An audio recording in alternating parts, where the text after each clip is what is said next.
kita di dalam kerajaan surga. Kembali kami datang kepadamu Tuhan. Kami bersyukur karena kami terus mau belajar kebenaran firman-Mu. Kiranya Roh Kudus-Mu yang memberikan kemampuan, kekuatan kepada kami, kesetiaan kepada kami, untuk kami terus mau belajar kebenaran firman Tuhan. Kami serahkan ke dalam tangan kuasa-Mu dari awal sampai pada akhirnya. Ampuni dosa dan kesalahan kami. Hanya di dalam nama Tuhan Yesus kami sudah berdoa bersyukur. Amin. Anak-anak, siapa yang masih membaca Alkitab firman Allah setiap hari? Ayo yang masih jarang baca, kita sama-sama untuk setia lagi ya membaca Alkitabnya. Oh kok gak ngerti bacanya, gak paham. Anak-anak, banyak yang kita tidak tahu setelah membaca, tapi kita mau untuk terus belajar memahami dan dengan memohon pertolongan dari Tuhan Yesus supaya kita boleh dapat mengerti. Pembacaan kita hari ini yang diambil dari Markus 12 ayat 35 sampai 37. Ayo anak-anak, Alkitabnya dibuka ya, lalu dibaca di rumah. Saya akan menolong untuk membacakannya. Hubungan antara Yesus dan Daud.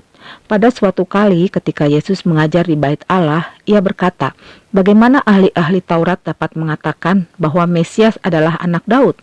Daud sendiri oleh pimpinan Roh Kudus berkata, Tuhan telah berfirman kepada Tuanku, duduklah di sebelah kananku sampai musuh-musuhmu kutaruh di bawah kakimu. Daud sendiri menyebut dia tuannya. Bagaimana mungkin ia anaknya pula? Orang banyak yang besar jumlahnya mendengarkan dia dengan penuh minat. Anak-anak, ketika Tuhan Yesus sedang mengajar, banyak orang-orang berbondong-bondong tertarik untuk mendengarkannya. Namun ada saja orang-orang yang tidak suka dengan pengajaran Tuhan Yesus. Dan orang-orang yang tidak suka mau menjatuhkan dan menjebak Tuhan Yesus dengan pertanyaan-pertanyaan dari mereka. Nah anak-anak, Tuhan Yesus tahu kelicikan hati mereka. Tuhan Yesus malah balik bertanya. Tuhan Yesus menanyakan pandangan mereka mengenai Mesias. Tuhan Yesus mempertanyakan bagaimana mungkin Mesias itu anak Daud, sementara Daud sendiri menyebutnya sebagai tuanku. Anak tidak mempunyai kuasa atas bapaknya, tetapi mengapa Daud menghormati Mesias sebagai tuannya? Anak Daud merupakan sebutan untuk Mesias, yang artinya Mesias itu berasal dari keturunan Daud, tetapi ia lebih berkuasa daripada Daud. Mesias bukan duduk di sebelah kanan Daud, melainkan Allah. Artinya Mesias bukan hanya seorang manusia, tetapi Mesias adalah Allah sendiri. Mesias adalah kasih karunia dan keselamatan dari Allah dalam hidup manusia. Mendengar perkataan Tuhan Yesus, banyak orang merasa senang, sebab pertanyaan yang disampaikan oleh Tuhan Yesus membuat mereka penasaran. Mereka malah ingin tahu lebih banyak lagi tentang Mesias. Nah anak-anak, orang-orang yang tidak suka dengan Tuhan Yesus adalah orang berdosa. Orang yang senang mendengarkan Tuhan Yesus juga sama berdosa, tetapi mereka mau terus belajar.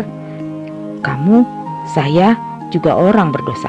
Ingat Roma 3:23, semua orang adalah berdosa dan telah kehilangan kemuliaan Allah.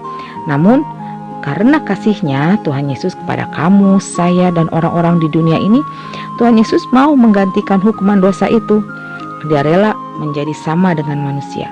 Dia yang tidak pantas dihukum, tapi karena kasih-Nya kepada kamu, saya, dan semua orang, dia rela disiksa, dihina, bahkan sampai mati di kayu salib. Nah, pada hari yang ketiga, dia bangkit naik ke surga, hidup kekal selama-lamanya. Semua yang Tuhan Yesus lakukan untuk menebus manusia dari dosa. Anak-anak, kalau kamu setia untuk membaca Alkitab, firman Allah, itu bukan sesuatu yang salah, tapi justru untuk membangkitkan gairah, kekaguman kita akan iman kepada Tuhan Yesus yang kita percayai. Maukah anak-anak yang sudah percaya untuk terus setia datang kepada Tuhan, baca firman-Nya, setia beribadah, sekolah minggu, rajin berdoa, agar apa yang kita lakukan untuk kemuliaan Tuhan dan hidup kita bagi Kristus. Mau ya anak-anak? Habatus, hidup aku bagi Kristus. Nah, untuk anak-anak yang belum percaya, Yohanes 14 ayat 6, kata Yesus kepadanya, akulah jalan dan kebenaran dan hidup. Tidak ada seorang pun yang datang kepada Bapa kalau tidak melalui aku. Puji nama Tuhan. Mari kita berdoa. Tuhan Yesus, terima kasih kami mempunyai Allah seperti Engkau.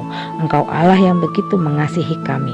Tolonglah kami Tuhan, supaya kami setia datang kepadamu, mau terus membaca dan merenungkan firman-Mu, dan boleh kami lakukan dalam hidup kami, agar hidup kami bagi Kristus. Terima kasih Tuhan, dalam nama Tuhan Yesus kami sudah berdoa. Amin. Ayo, datang ke SIL 2025 Karang dan Ombak di Gereja Baptis Efrata. Datang ya teman-teman. SIL 2025, kebenaran Allah tidak pernah berubah. Ayo anak-anak, tetap semangat mengikuti SIL. Sekarang sudah hari yang kedua, kita akan terus mengikuti SIL sampai hari yang ke-6. Terus belajar firman Tuhan. SIL 2025, Karang dan Ombak. Tetap semangat. Tuhan Yesus memberkati. Dah. Kabar